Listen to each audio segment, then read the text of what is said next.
Friends, welcome to Jeetlo IIT. ये हमारा period table का लेक्चर नंबर 2 होगा। पिछले लेक्चर तक हम लोगों ने Newlands law of octave and Dobereiner law of triad को देख लिया था। अब हमारा तीसरा क्या है, लोथर मेयर कर्व। कर्व से मालूम पड़ रहा है कि ये कोई ग्राफ है। ठीक है, तो ये ग्राफ में उन्होंने क्या किया था, एटॉमिक वॉल्यूम का एटॉमिक मास से एक ग्राफ बनाया। ठीक है, पॉइंट्स लिखते हैं इसमें।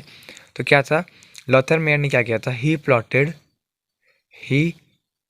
प्लॉटेड ग्राफ, इंपॉर्टेंट पॉइंट है, ग्राफ बनाया था किसके बीच, between atomic volume versus atomic mass, atomic volume versus atomic mass. ठीक है, तो इसका मतलब क्या हुआ, वाई एक्सिस पर एटॉमिक वॉल्यूम लिया और एक्स एक्सिस पे क्या लिया, एटॉमिक मास। ठीक है, तो जब उन्होंने हर लगभग बहुत सारे एलिमेंट्स के लिए ये एटॉमिक वॉल्यूम वर्सेस एटॉमिक मास निकाला, तो उन्होंने क्या देखा, he found that the elements having similarities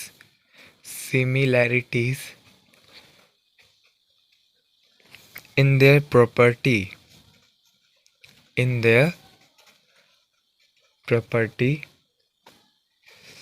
occupy corresponding position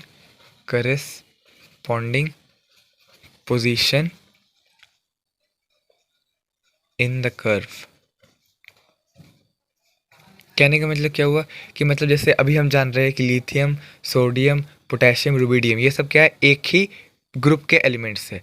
तो जब लॉथर मेयर ने यही लिथियम, सोडियम, पोटेशियम और रुबिडियम को लिया, उनका एटॉमिक वॉल्यूम वर्सेस एटॉमिक मास का ग्राफ प्लॉट किया, तो उन्होंने क्या देखा कि वो जो कर्व में वो हमेशा पीक पोजीशन पर, वो देखेंगे पीक पोजीशन क्या था, मतलब एक सिमिलर पोजीशन ऑक्यूपाई कर रहे थे।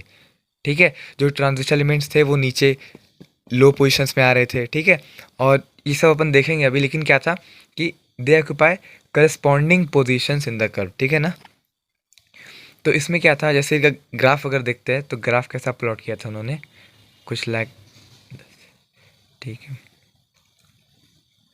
तो दिखा हुआ क्या, atomic volume versus atomic mass, मतलब एटॉमिक वॉल्यूम यहाँ होगा, atomic volume on Y axis and atomic mass on X axis. ठीक है, तो यहाँ पर उन्होंने क्या देखा कि इनका ग्राफ देखिए कुछ ऐसा बना था। ठीक है, रफ टाइप में बना रहे, बस आइडिया लेना है क्या था।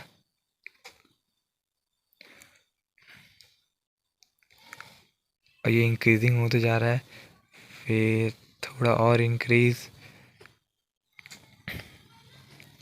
और ये यहाँ पर जगह कम हो रहा है, लेकिन ये इससे क्या था, थोड़ा बड़ा था। ठीक है, जस्ट लाइक दैट।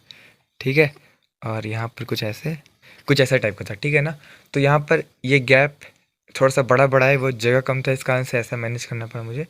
तो यहाँ पर क्या है, इस ग्राफ में देखा जाए तो ये पोजीशंस, ये क्या हुआ, करस्पॉन्डिंग पोजीशंस हुए, मतलब एटॉमिक वॉल्यूम वर्सेस एटॉमिक मास काउंट करने में क्या दिख रहा है कि जब हम कोई एलिमेंट, जैसे यहाँ पर क्या था, लिथियम मान लिए, सोडियम, ये यहाँ पर था, माना नहीं है मैंने, ये जब एक्सपेरिमेंट किया गया तो माना गया ऐसा। ठीक है ना, तो इससे क्या मिल रहा है कि इस यहाँ के आसपास में देखा जाए तो लिथियम का एटॉमिक वॉल्यूम सबसे ज़्यादा है। यहाँ तक अगर हम इस रीज़न में बात करें तो लिथियम का एटॉमिक वॉल्यूम सबसे ज़्यादा है। ये एक पीरियड के लिए हो गया।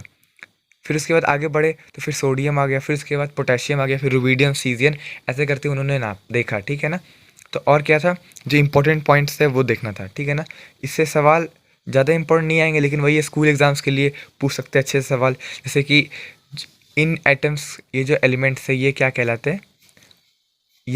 हैं, लिथियम, सोडियम, पोटेशियम, रुबिडियम, ये क्या कहलाते हैं, अल्कली मेटल्स, है ना, अल्कली मेटल्स कहलाते हैं।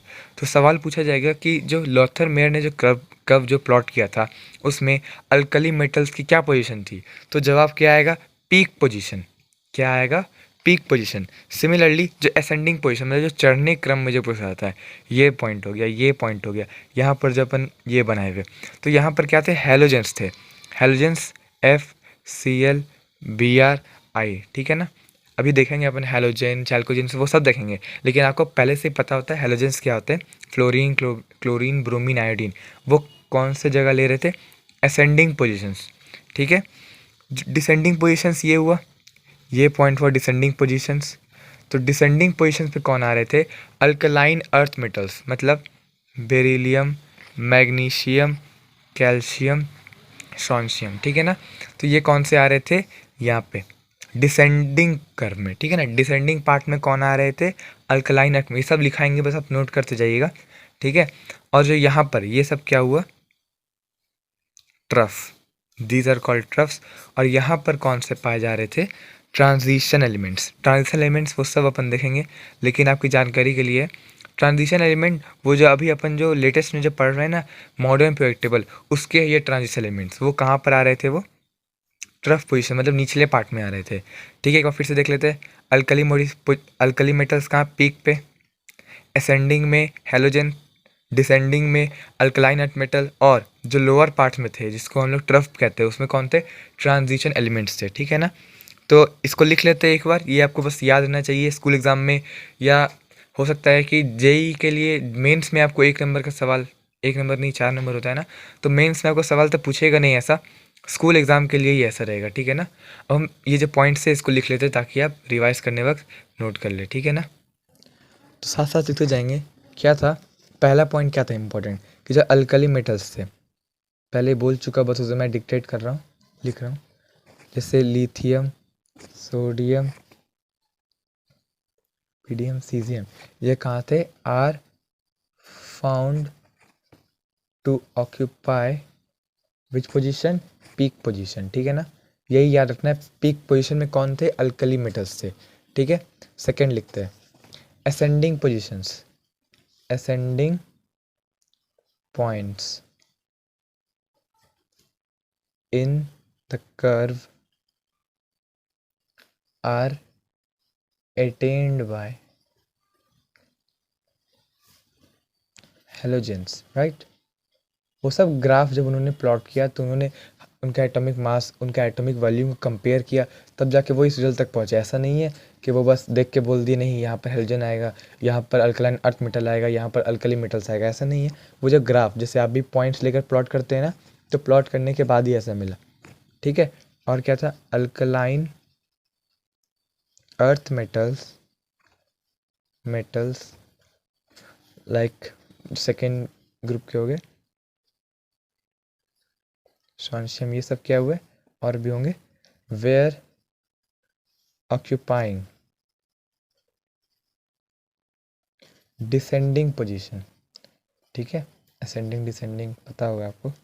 Descending position in every peak, ठीक है ना। पीक के घटने के क्रम में क्या मिल रहा था अपन को? डिसेंडिंग पोजीशंस पे अल्कलाइन अर्थ मेटल मिल रहे थे। चौथा transition elements, transition elements were found to be present at trough of respective peaks, ठीक है। हो जाएगा। तो यही छोटा सा लेक्चर था जिसमें अपन लोथर मेयरकर के बारे में जाने। अब अपन अगला लेक्चर देखेंगे जो हमारे महान मेंडलीव के पीरियोडिक टेबल के बारे में, ठीक है ना। तो मेंडलीव पीरियोडिक टेबल अपन नेक्स्ट लेक्चर में देखेंगे। तो उससे ख़त्म करने से पहले इस टॉपिक को मैं एक इन्फॉर्मेशन देना चाहता हूँ कि अगर आप पीरियोडिक टेबल याद कर, अगर नहीं किया है, अगर किसी को याद नहीं है पीरियोडिक टेबल, तो वो प्लीज़ याद कर ले, और इम्पोर्टेंटली याद कर ले। एस ब्लॉक पूरा याद कर ले, डी पी ब्लॉक तो पूरा याद रहना चाहिए। जैसे क्या है एस ब्लॉक, फिर अभी इंफॉर्मेशन दे रहा हूँ ताकि फिर जब अपन मॉडर्न पीरियड टेबल स्टार्ट करें तो एलिमेंट्स के बारे में जानकारी हो, क्योंकि बहुत अजीब अजीब नाम आपको देखने मिलेंगे, तो उनके नाम सबको तब तक यूज टू हो जाए, ठीक है ना। तो पी ब्लॉक में कहाँ तक याद कर लेना? पी ब्लॉक भी है ना, पी ब्लॉक भी याद कर लीजिएगा। और डी ब्लॉक में खाली रो 1 और रो 2 याद कीजिएगा। डी ब्लॉक में रो 1 एंड रो 2, ठीक है। इतना याद हो जाएगा आपसे। लैंथेनाइड और एक्टिनाइड अगर याद हो सकता है तो वेल एंड गुड, नहीं हुआ तो कोई बात नहीं। जब उसका नाम बार बार लेते रहेंगे तो कुछ कुछ एलिमेंट्स जो इंपॉर्टेंट है वो याद हो जाएंगे, ठीक है ना। तो ये जानते हैं अपन क्या से होता है, 1 to 2 ग्रुप नंबर होता है ये, ये 13 to 18 होता है ग्रुप नंबर, सब ग्रुप और पेयर सब अपन देखेंगे, लेकिन इंपॉर्टेंट है ये आपको रो 1 और रो 2 याद रखना है, ठीक है ना, डी ब्लॉक में। तो आज के लेक्चर में इतना ही, अब अपन नेक्स्ट लेक्चर में स्टार्ट करेंगे Mendeleev's periodic table. Thank you for watching.